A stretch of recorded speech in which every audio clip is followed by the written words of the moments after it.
this is a cork tree, okay, Cork tree. and that's everything I had to say. I hope you enjoyed. Okay, so when we plant the cork tree, we are giving a present to our grandkids because the trees, they need to be 25 years old for the first cut. After that, we will take the cork off every 9 years, but the first and the second corks, they don't have like a huge amount of quality.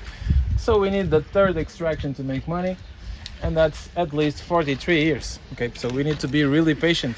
Don't forget the rules. We need to be really patient when we plant the cork tree.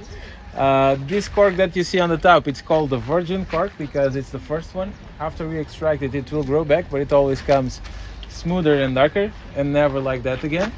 To extract it, it starts in May, June and July. We only have about 2 months and a half. It's about to start in a couple of weeks or less than that. We need to get the supply for the whole year. On that time, we will bring it to the factory. We will stack it. We will have big piles on the outside with cork that we don't have now because we are just processing the last cork of the last season. But we will have, and we have to leave the cork stacked on the outside at least for 2 months to dry.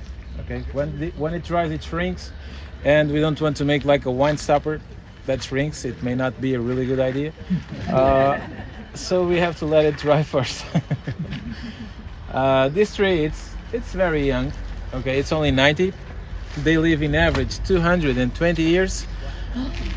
That's just the average. There are some trees living more than 300. So if it works well, it has a long life to live.